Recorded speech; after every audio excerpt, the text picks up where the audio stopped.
umphefumulo wami ngakho konke okungaphakathi kwami akubonge igama lakhe elingcwele. Mbonge uYehova umphefumulo wami, ungalibali lonke uncedo lwakhe, oxolela izono zonke inkohlakalo zakho, ophilisa zonke izifo zakho, okhulula ubomi bakho ekutshabalaleni, okuphahlayo ngezibele nangenceba, okholisa umlomo wakho ngokulungileyo, bude ubutsha bakho buhlaziwe njengokhozi. Imisebenzi yobulungisa uyayenza uYehova, nezigwebo ngenxa yabo bonke ababandezelweyo. Wazisa indlela zakhe kuMosisi, nezenzo zakhe elusatsheni lukaSirayeli. uYehova unenceba nofefe uqumbakade, enobubele obuninzi. Akaphiki kuphele, akayi kubamba ingqumbo kude kube kunaphakade. Masindululele nkonzo ngokuvuma kunye kumaculo asewisile, kula maculo esiXhosa. Likhulu kunesithandathu, hymn 106. Phakamisa ingcinga zethu moya engcwele, sikhumbule izenzo zakho sizishumayele. Leya mini kwehla ngayo mayiphindwe kuthi, uze lo mlilo wakho kuwe apha kuthi. Chukumisa ilwimi zethu zikushumayele, tshisa inhliziyo zethu sizithandazele. Ukufezwa kwamadinga sikulinde apha, ihla moya oyingcwele usebenze apha. Yiza uxelisa qhwithi uzalisa indawo, size siva amandla akho kwanokwenza kwawo. Singxamela ukuhla kwakho moya oyingcwele, yiva umthandazo wethu uze usehlele. Uba besinabo abavumi besawuthi umculo anyuke na umhlabeli anyuke nalo iculo, kodwa ngenxa yemeko zenkonzo zale mihla ndicela kuba besizawuvuma besizawunyuka lelo culo. Ndicela ukundulula inkonzo yethu sithandaze egameni loyisegameni lonyana egameni lomoya engcwele. Thixo namandla onke, isenkosi yethu engeyesu Kristu umkani kakumkani, obendini laphezulu nyangele mihla, wena Nkosi ulile walaphakade. UbunguThixo ngosizolo kumkani kakumkani, wanguThixo Nkosi namhlanje sivuka mzali Thixo olungileyo. Sinethemba Nkosi nokholo lengqiniseko yoba nguThixo nakwimihlezayo, Thixo namandla amakhulu. Ewe Nkosi usisiqalo usisiphelo nezinto zonke kumkani kakumkani. Zithi zonke Nkosi izinto zibekho ngokwazi wena, wena nkonzo ilukhululeko kanye, Thixo namandla amakhulu kumkani kakumkani. Kusemveni kwemini Nkosi sondela phambi kobuso bakho mzali Thixo olungileyo.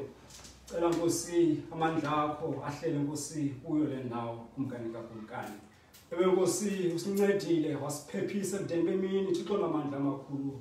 Kwingozi Nkosi zendlela kumkani kakumkani, sabuya Nkosi endaweni zokuqelenga siphephile kumkani kakumkani ngokufihlwa nguwe Thixo namandla amakhulu. Asiyithatheli Nkosi, asiyithatheli ingqalelo loo nto mzali Thixo namandla amakhulu, ngoba Nkosi inceba zakho zingunaphakade kumkani kakumkani. Sicela Nkosi usixhase ngawo wonke amaxesha kumkani kakumkani, ngakumbi Nkosi ngeli xesha lenzingo kumkani kakumkani Thixo namandla. Ubomi Nkosi okanye ixesha esiphila kulo Thixo namandla amakhulu ligubungelwe Nkosi kukufa okuninzi nokukhulu Thixo namandla kumkani kakumkani. Sicela Nkosi amandla akho Thixo namandla amakhulu ungenelele wena mzali njengoThixo kumkani kakumkani. Siyakuthandaza moya engcwele ngena nokungena kwethu kule nkonzo. Ncede Nkosi uchukumise Thixo namandla amakhulu inhliziyo zethu Thixo namandla, uvule Nkosi neendlebe zethu Nkosi zikuve ukuthetha kwakho Thixo namandla amakhulu mzali kumkani kakumkani. Sikwethembile ke Thixo namandla amakhulu kuba Nkosi wasinceda sakukhala kuwe zalo lungileyo. Naxa kuqala unyaka nje Nkosi elungileyo sikuthembile kuba uhamba nathi Nkosi ebudeni bonyaka Thixo namandla amakhulu kumkani kakumkani. Sinethemba nokholo Nkosi okoba izinto zakutshintsha Thixo namandla amakhulu kumkani kakumkani. Ithembe wena Nkosi yakaloku nje mandingasendidaniswa ngenxa lowo ndifilayo ubona ufike uYesu Kristu Inkosi nomsindisi omodumisekayo ngokunango naphakade. Amen. Ndicela sifumaneni isifundo sethu sangokuhlwa nje kula ncwadi igospile ngokubhalwa nguMateyu umvangeli. Sizawufunda isahluko seshumi elinesithandathu. Ivesi sawuqala kuvesi yeshumi elinesithathu. Siphele kwivesi yamashumi mabini awananto.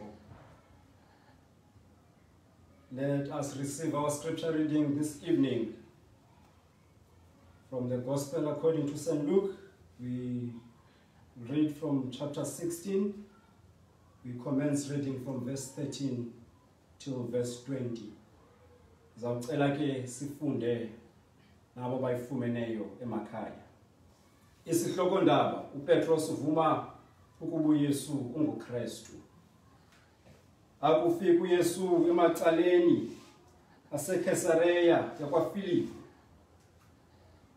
Wababuza abafundi bakhe esithi, bathi abantu ngubani namna nyana womntu? Bathi ke bona inxenye ithi nguYohane umbhaptizi, abanye bathi unguEliya, bambi bathi nguYeremiya, mhlawumbi ungomnye wakubaprofeti. Athi kubo, ke nina nithi ngubani na? Waphendula ke uSimon Petros wathi, wena unguye uKristu, unyana kaThixo ophilileyo. Waphendula uYesu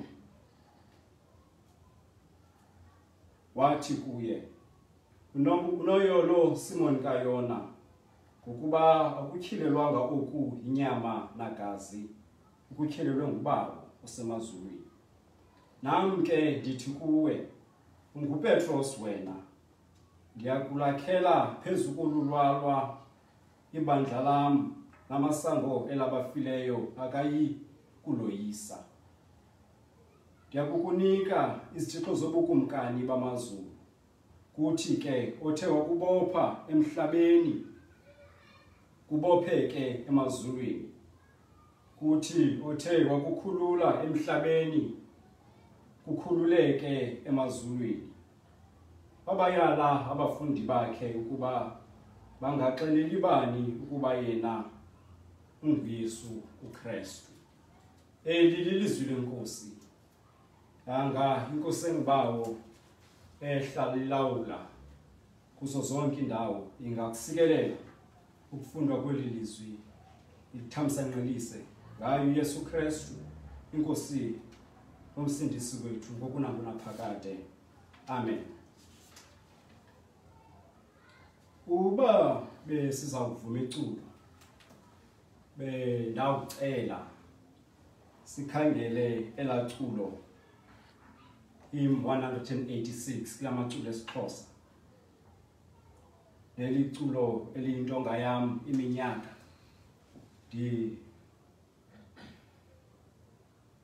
ndikulomzamo okanye ndicanda udada lwalenhlalo enzima.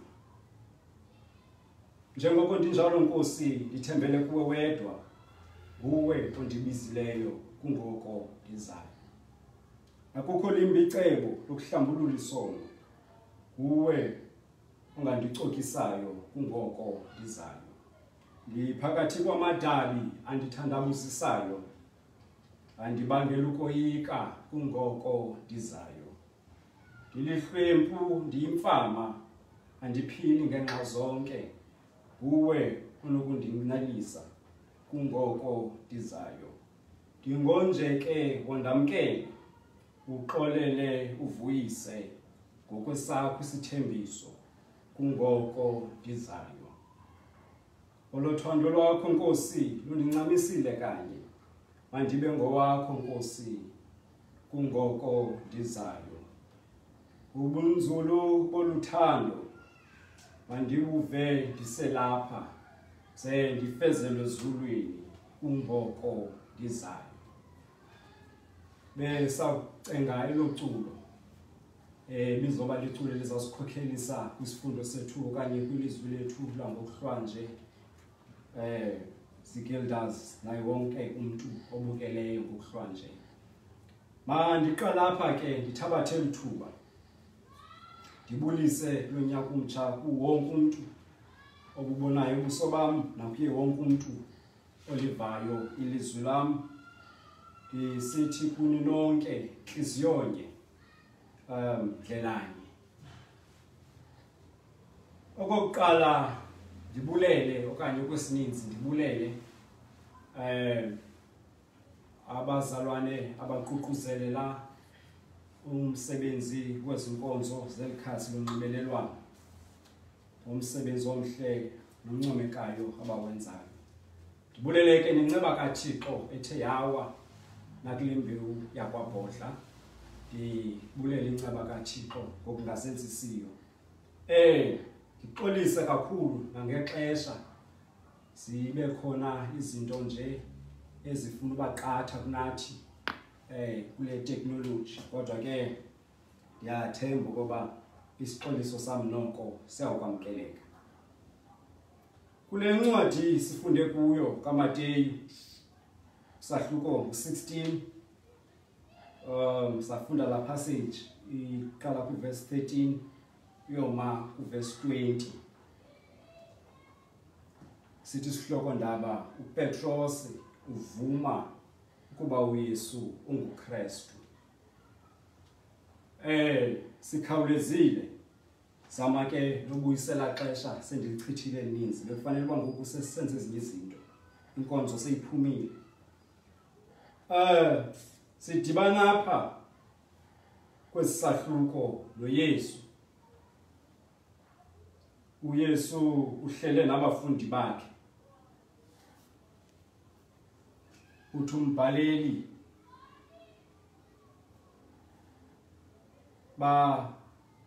basemacaleni weKesareya yakwaFilipi. uYesu apha nanjengesiqhelo uncokola okanye ufundisa aba bazalwane abehamba nabo endleleni.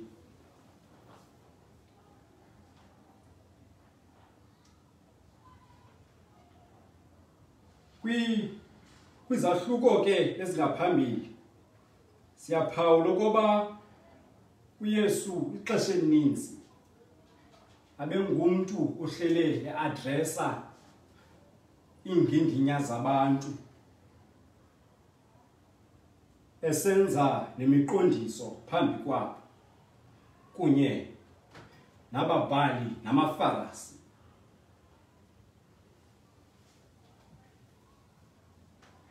Ngaphandle kokwesahluko kulapho simphawula uYesu ehlele nabafundi bakhe ebapreparishela iYerusalem nendlela kaYesu yobheka emnqamlezweni. Kusemveni okanye phambi koba uYesu adluluke athabatha uhambo isingisele eJudeya eYerusalem.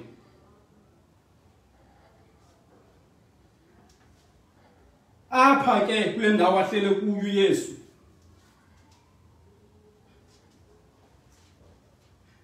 kule ndawo kuthiwa isemacaleni aseKesareya kaFilipi. Yindawo ezithi ngcali icebo kuhle nentaba seHermon, about 40 kilometers emantla eGalili.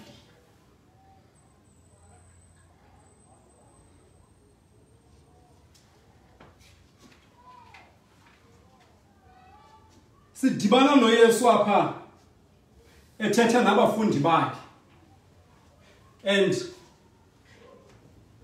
umbuzo wokuqala awuphosa kubo ngoba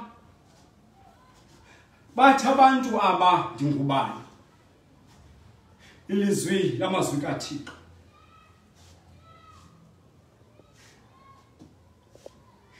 Isimanga ke uYesu ukhetha le ndawo yaziwa nje ngoba indawo ye-Gentiles uku-address okanye ukubuza lo mbuzo.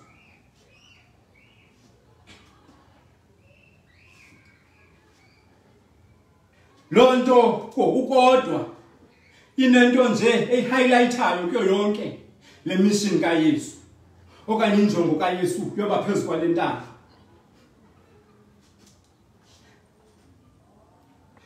Endaweni yobuYesu axelela abafundi bakho koba ungubani, but chooses okoba ibe nguye okukhupha umbuzo ebuza bona koba aba bantu kudala mna ndithetha kubo bathi ndingubani. Ngoba kaloku uYesu abesithi xa ithetha angqine laa nto yayenzekile mhla abhaptizwayo kwavela ilizwi livela phezulu, lo ngunyana wam oyintanga ondikholisiweyo nguye, mveni. Naye uYesu abesithi xa isi-adresa athi ngunyana womntu, kodwa ngoku ufuna uva le nto abantu bathi yiyo uYesu.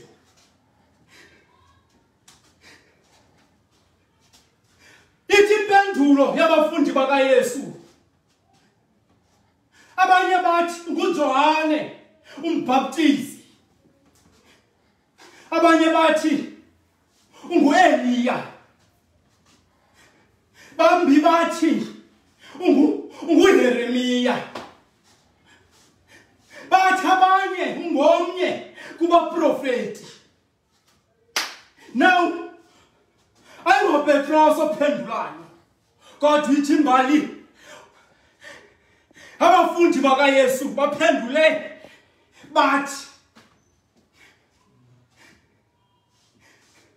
umhlambi the reason why aba bantu besithi noba uYesu nguJohane umbhaptizi, sawukhumbula kaloku ba la Johane kuthethwa ngaye ngulo wabulawa nguHerode. NoHerode bengahlelanga kahle because the presence kaYohane was so powerful to a point yoba naye uHerode abengazinzanga. Ngoku ke ibingeno eyathusayo kubo ngoba uJohane umbhaptizi unako ukuphinda abuye.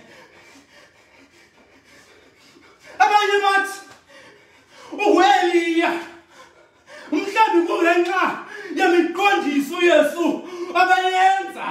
Sizawukhumbula ngoba uEliya was one of abantu besaziwa nge-miracles ngexesha lakhe nasemndulukeni kwakhe, wasilindele ngokwencwadi kaMalaki okoba uyobuya phambi komhla omkhulu womgwebo.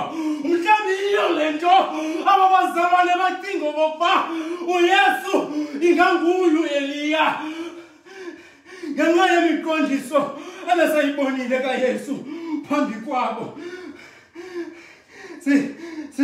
Sidibana apha phezu kwale ntaba yeHermoni, uthi omnye umfundi kwaba bafundi uthi bathi nguye uYeremiya umprofeti. Siyawukhumbula ngoba uYeremiya nguye kwabaprofeti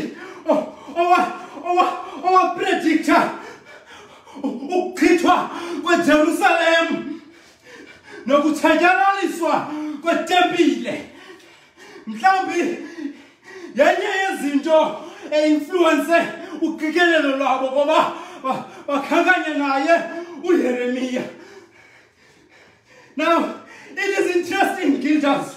It is interesting to know okoba i-opinion zabantu zithini ngoYesu.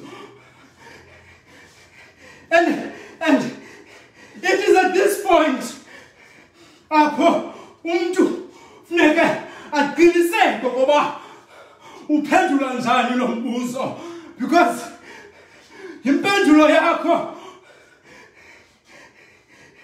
ibaluleke ngohlobo loba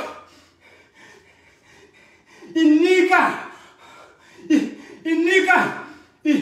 i-impression okanye into yoba wena umephi elukholweni okanye what is your understanding of Christ.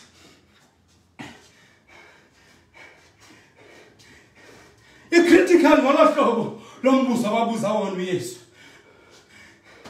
Ndikhawulezile uyajika uYesu abuyele kubafundi bakhe emveni koba ndihambe nani ixesha elingaka. Now nina nithi ndingubani?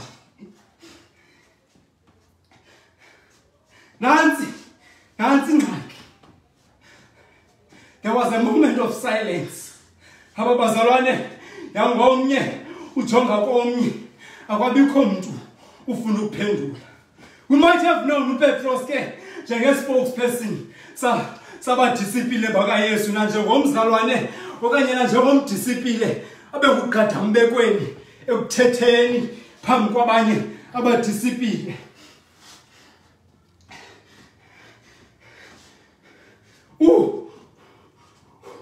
Uphendula uPetros emveni koba kubekho ukuthula akwabikho umuntu uphendulayo lo mbuzo. Isengaba ke abawuphendulanga abazalwane because baxakiwe ngoba bazawuthi uYesu lo ungubani. Because uYesu kuba uzibiza njengonyana womuntu nabo bangqina ngoba uYesu nguye unyana womuntu ngoba sawukhumbula ukuzibonakalisa kwakhe uYesu ehamba phezu kolwandle nangexesha uYesu elulamisa ukhwithelo elwandle bangqina bathi ngubani nalo ululanyelwa nayimimoya bavuma batsho ukuba inene nguye unyana womuntu. Ngoku uPetros ume phambi kwezinto ezinjalo uthi akuphendula wena nguye uYesu unyana kaThixo. It was in this moment apho uYesu angakwazanga ukuzibamba wam-adresa uPetros njengoSimoni kaYona igama abazawukwazi ulirecognize okanye belisetyenziswa ngutata uPetros ligama ababizwa ngalo nguyise. Umbizo uYesu ngoku njengomntu ongengoPetros kodwa njengomntu am-adresa njenge-identity aphuma nayo kowabo, meaning which uPetros impendulo yakhe impress uYesu okanye yambangela uYesu naye wanokothuka because akayilindelanga ukuba mhlawumbi the level of faith okanye the level of understanding yabadisipile bakhe ibikwelo qondo loba bangathe bam-adrese ngolo hlobo. Abuye uYesu apha angqale kuSimoni uthi oko Simoni kaYona ukuthethayo akutyhilelwanga inyama nagazi kodwa ukutyhilelwe ngumoya, because ngumoya otyhila izinto ebomini bethu, ngumoya ozityhilayo kuthi. Ayisithi abatyhila izinto ezifihlakeleyo kodwa ngumoya otyhila izinto kuthi. And now uYesu makes his statement based on into ethethwa nguPetros. Uthi Petros, mna ndawulakhela ibandla lam phezu kolulwalwa, meaning which the statement okanye impendulo kaPetros yi-foundation ye-Christianity okanye yenkolo yobuKrestu. Lethi ithethwa nguPetros izinto ezizakwenzeka zizawusekezelwa phezu kwayo. That is why uYesu akwazi ukuthetha izinto kuPetros ezinkulu nezininzi athi izinto ozibophileyo ezantsi emhlabeni igunya lokuqala mnika lona zawubothwa naphezulu ezulwini. Nezinto ezikhululayo ezantsi emhlabeni zawukhululeka phezulu emazulwini. Ibuya laa nto izalise laa mthandazo uYesu owuthethayo kubafundi bakhe. Xa ebafundisa ukuthandaza usiqolele izono zethu njengokuba nathi sibaqolela aba basonayo thina. It highlights the importance of forgiveness. Emntwini osibiza ngoba ungumKrestu ivela kakuhle le nto xa ingenwa ibonakala ekufeni okanye ekuqulukweni kukaStefano. You see the power of forgiveness. Wathi uSawule abelapha njengomntu abethutshisa amaKrestu, kodwa the power of forgiveness wakwazi ukuziveza because uthi omnye umbhali ngexesha uStefano aqulutywa ngamatye uSawule uphethe impahla zakhe zokwambatha ngasesangweni. Uthi uStefano kamendengcwele kaThixo zikhinkeza kowethu akudoba phansi aguqa ngamadolo wadanduluka ngelizwi elikhulu uba ungabamisela ityala nangesisenzo ngoba kaloku uyayazi into yokokuba ukubaluleka kokuxolelo. Ewe sawubona amandla alo mthandazo sengasekho uStefano xa uSawule ehlangana noThixo eDamasco waguquka to be a born again Christian. Engakhange acele xolo kodwa umthandazo wenziwa nguStefano wakwazi ukumphilisa, wakwazi ukumsindisa naye. Ndicela siphume naloo nto ke asigoduka okanye xa sizawulala ngokuhlonje siphume naloo nto. Siyazi okoba izinto uYesu awazithethayo kuPetros zinamandla to a point of ziya-aplaya nakobethu bomi. Izinto awazithethayo kuPetros athi kuye xa ibandulula aba bazalwana apha ndizawuyeka. Athi xa ibandulula aba bazalwana apha athi izinto ke ndizibonileyo apha ningazithethi emntwini, ningazithethi emntwini because uYesu knew okoba ixesha likafiki. They weren't ready to face what is yet to come. Uthi kubo ezi zinto ndizithethileyo kunapha ningazithethi emntwini. Akaqala uYesu okanye akagqibelisa uthetha into lolu hlobo because zawukhumbula nangela xesha uYesu nangela xesha athatha abafundi bakhe anyuka nabo intaba athe ukwenziwa kumila kumbi phezu kwentaba. Athi bakubona uYesu esenziwa kumila kumbi babona kunye kuye uMosisi noElisha. Wathi uYesu kubo ezi zinto nizibona apha seningazithethi emntwini ngoba kaloku uYesu knew okoba ixesha likafiki. izinto Yesu azikhila kuwe okanye ebantwini isengenzeka ngoba ayikabi noxesha lokuba zitolikwe ngoku kodwa there is a right time that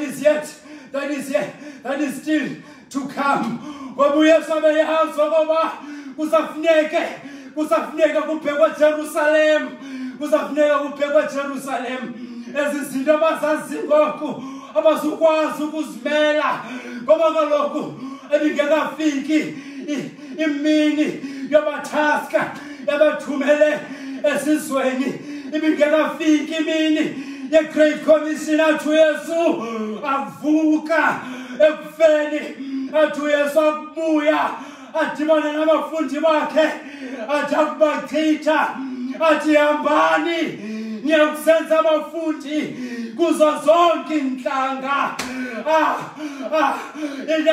it is that statement eyabangela ngoba lelizwi likaThixo lifike nakule ndawo uYesu abekuyo because uYesu uzirivile kubafundi bakhe in a total space or place endaweni yabantu abengekho maJuda okanye abebengakholelwa kuYesu uthethe esi statement when he sends abazalwane bakhe okanye abafundi to a great commission uzaliseka elzondo ngoba izwi likaThixo malingabi confined okanye liphelele esweni sakwaJuda kuphela kodwa malihambe liyofika nakwelaKwaSamari malihambe liyofika nase-Afrika. It is what is required and expected of us njengabantu abatsha abasibizayo ngoba bazawuhambisa ivangeli kaKristu sikhinja zokowethu ngoba nangeli xesha apho sivaleleke sihambe njengesikhelo sivakalise ilizwi likaThixo but uThixo always shows icebo kwimeko ezinjalo okoba noma imeko inje kodwa ilizwi likaThixo malikwazi ukufikelela ebantwini ilizwi likaThixo malikwazi ukufikelela ebantwini wathi uYesu xa ebandulula nibabhaptizele egameni loyise nibabhaptizele egameni lonyana nibabhaptizele egameni lomoya oyingcwele because the mission has been accomplished izalisekile iTrinity because they've always referred kuYesu njengonyana womntu they've always referred to uYesu njengonyana womntu ewe nanjengomntu abethunywe nguyise wawugqibelelisa umsebenzi abewuthunyiwe ebantwini kwathi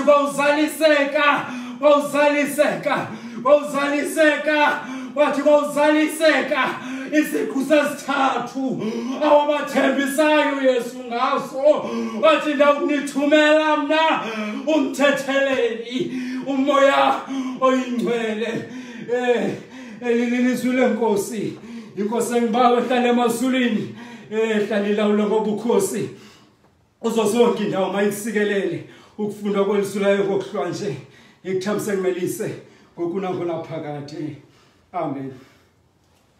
Ngicela ukushwangathela inkonzo sithandaze samkela ufefe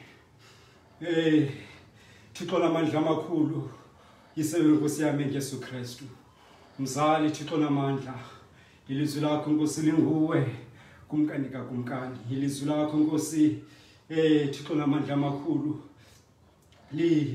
likhulu Thixo namandla liyoyikeka Thixo thulungileyo ilizwi lakho Nkosi linguwe ilizwi lakho likuwe malisolungileyo Thixo namandla amakhulu akho umuntu Nkosi ulingana nelizwi lakho ngoba Nkosi ilizwi lakho lingaphezulu kwethu thina Thixo namandla amakhulu kumkanika kumkani nathi umnyumbali Thixo namandla ilizwi lakho Thixo namandla lo phula imithe emikhulu yemisedari Thixo lethu olungileyo. Siyakubulela ke lizwi linamandla athi umculi wasekhaya livuka bubumnyama bubaleke. Thixo molungileyo kumkanika kumkani Nkosi nangokuhlwa nje Thixo lethu olungileyo ngale nkonzo kumkanika kumkani. Siyakubulela Thixo molungileyo Kristu namadinga amahle. Siyakubulela mzali ngayo Thixo inceba yakho kumkanika kumkani. Siyakubulela mzali ngalo ufefe lwakho Thixo namandla amakhulu kumkanika kumkani. Ufefe Nkosi isingamangqinano thina imihla ngemihla Thixo thulungileyo Kristu namadinga amahle. Ewe Nkosi mzali Thixo thunamandla amakhulu sincede ke Kristu nasekuqaleni konyaka nje Thixo namandla amakhulu nangona Nkosi besinethemba ngosokuba athambe kunyaka kuthi Nkosi kokuqala unyaka omtsha Nkosi sibe nako uyokuhlaziya Nkosi umnqophiso etyalikeni Thixo namandla amakhulu.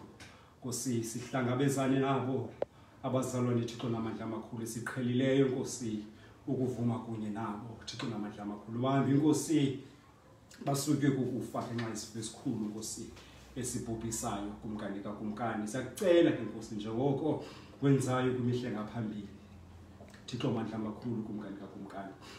Nkosi awuthumele isibetho esikhulu Thixo namandla amakhulu kumaSirayeli Thixo namandla amakhulu.